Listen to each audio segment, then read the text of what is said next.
Hi hello नमस्कार मंडळी, स्वागत आहे तुमचे दी सिंपल वर्ल्ड या मराठी युट्यूब गार्डनिंग चॅनलमध्ये। मंडळी, व्हिडिओच्या सुरुवातीला मी या ठिकाणी तुम्हाला ज्या काही सीड्स मी ग्रो करायला ठेवलेल्या होत्या, सो आता जवळपास 6 टाईपच्या वेगवेगळ्या सीड्स ग्रो करायला ठेवलेल्या आहेत। पण त्यातून फक्त वर्मिना म्हणून जे काही प्लांट आहे त्यातील फक्त एक असं सीडिंग ग्रो झालेलं आहे। बाकी ठिकाणी मात्र अजून काहीही याचा अपडेट नाही आहे।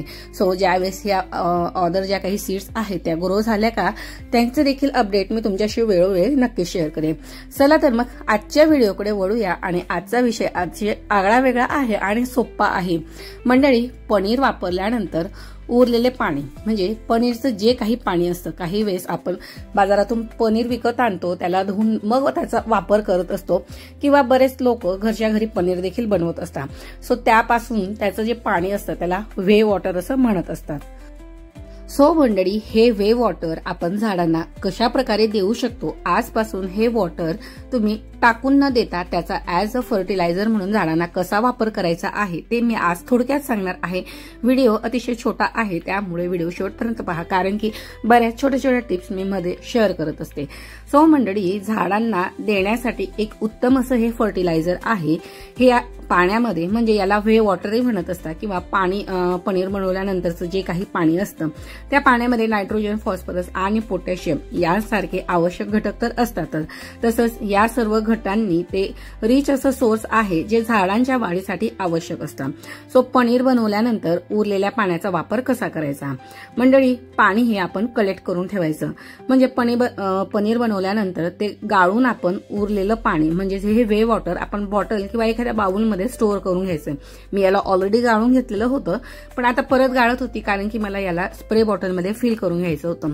सो मंडळी, हे माझं सेकंड डेचं याचा वापर मी केलेला होता। जर तुम्ही लगेचच्या लगेच वापर करणार असेल तरी ठीक आहे, आणि नसेल तर तुम्ही याला 5 ते 6 दिवस अशा प्रकारे बॉटलमध्ये स्टोअर करून फ्रीजमध्ये ठेवून त्याचा नंतर वापर करू शकता। सो मंडळी, आपल्याला हे पाणी या ठिकाणी डायल्यूट करून घ्यायचं आहे। हे पाणी डायरेक्ट झाडांना देऊ नये आणि ते पाणी आपण जर डायल्यूट केलं म्हणजे एक भाग हा वे वॉटर आणि यामध्ये डबल आपल्याला प्लेन वॉटर या प्रमाणामध्ये 1:2 या प्रमाणामध्ये आपल्याला हे मिक्स करून घ्यायचं आहे। आणि त्यानंतर आपण हे पाणी झाडांच्या मुळांशी व पानांवर छान प्रकारे स्प्रे करून घेणार आहोत। सो मंडळी, या ठिकाणी तुम्ही पाहू शकतात की माझ्याकडे एवढ्या प्रमाणामध्ये हे पाणी तयार झालेलं होतं। सो सुरुवातीला मी 1 ते 1.5 बॉटल ही जी काही आहे माझ्याकडे, सो मी तेवढी एका झाडासाठी देऊन घेणार होती। त्यानंतर पुन्हा जे थोडं पाणी उरलेलं होतं त्याला पुन्हा अजून डायल्यूट केलं, म्हणजे अतिशय लाईट करून घेतलं आणि त्यानंतर ते जे काही पानं होती त्यांच्यावर ते स्प्रे करून घेतलेलं होतं। सो मंडळी, आता आपण थोडक्यात याची साठवून ठेवण्याची पद्धत, जर तुम्हाला हे पाणी लगेच वापरायचं नसेल तर ते तुम्ही रेफ्रिजरेटरमध्ये 5 ते 6 दिवसांसाठी साठवून ठेवता येत असतं। आता या वे वॉटरचे फायदे काय आहेत ते आता आपण पाहूया। सर्वात महत्वाचं म्हणजे पोषक तत्वे। वे वॉटरमध्ये नायट्रोजन, फॉस्फरस, पोटॅशियम आणि इतर अनेक असे पोषक तत्वे असतात। मायक्रो आणि मॅक्रो न्यूट्रिएंट्स असे दोन्ही प्रकारचे न्यूट्रिएंट्समध्ये हे भरपूर आहे जे झाडांच्या वाढीसाठी आवश्यक असतात। शिवाय यात आपण व्हिनेगर किंवा लिंबाचा रस वापरत असतो। म्हणजे ज्या वेळेस आपण पनीर बनवण्याच्या प्रोसेसमध्ये दूध फाटावं म्हणून त्यामध्ये कोणी लिंबू वापरतं तर कोणी व्हिनेगर वापरत असतं। सो त्याच्यामुळे काय होतं की यामध्ये व्हिनेगर वापरत असल्यामुळे हे वॉटर एक अँटी इन्सेक्ट म्हणून देखील काम करत असतं। म्हणजेच मिलीबग्स असो, मुंग्या असो, कीड असो, यांना देखील हे झाडांपासून लांब ठेवत असतं। त्याचप्रमाणे हे जे पाणी आहे हे एक नैसर्गिक खत म्हणून काम करत असतं, ज्यामुळे रासायनिक खतांची गरजही कमी होत असते। या वे वॉटरमुळे प्लांट्स हे अधिक स्ट्रॉंग आणि निरोगी होत असतात। त्याचप्रमाणे आपण हे जे पाणी आहे याचा कंपोस्ट, याला अधिक रिच न्यूट्रिएंट समृद्ध करण्यासाठी या पाण्याचा वापर आपण कंपोस्ट बिनमध्ये देखील करू शकतो। जर तुमच्याकडे ताक नसेल तर तुम्ही ताकाच्या जागी कल्चर म्हणून तुम्ही या पाण्याचा देखील वापर करू शकता। त्याचप्रमाणे या पाण्यामुळे माती जी आहे ती ऍसिडिक होण्याचं काम होत असतं। त्यामुळे गुलाबाच्या रोपासाठी तर हे अतिशय म्हणजे बेस्ट असं फूड आहे।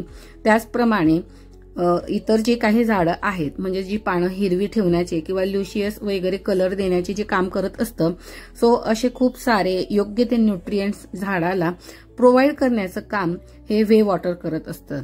त्यासोबतच NPK सोबतच यामध्ये भरपूर असा कॅल्शियमचा चांगला स्रोत आहे, जो आपल्या मोगऱ्याच्या झाडासाठी अतिशय उत्तम आहे।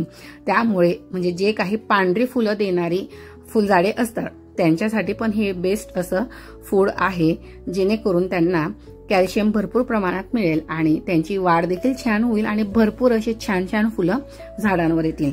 सो मंडळी, आता माझ्याकडे थोडंसं वे वॉटर उरलेलं होतं, त्यामध्ये मी पुन्हा प्लेन वॉटर मिक्स केलं आणि अशा प्रकारे आता झाडांच्या सो मंडळी, या ठिकाणी मी पनीर तयार केलेल्यानंतरचा या वे वॉटरचा अशा प्रकारे ॲज अ फर्टिलायझर म्हणून झाडांना, कुंडीतील झाडांना वापर करून घेतलेला होता। तुम्ही देखील तुमच्या पनीर तयार केलेल्या किंवा पनीर धुतलेल्या पाण्याचा वापर कशा प्रकारे करता मला नक्की कमेंट सेक्शनमध्ये सांगा।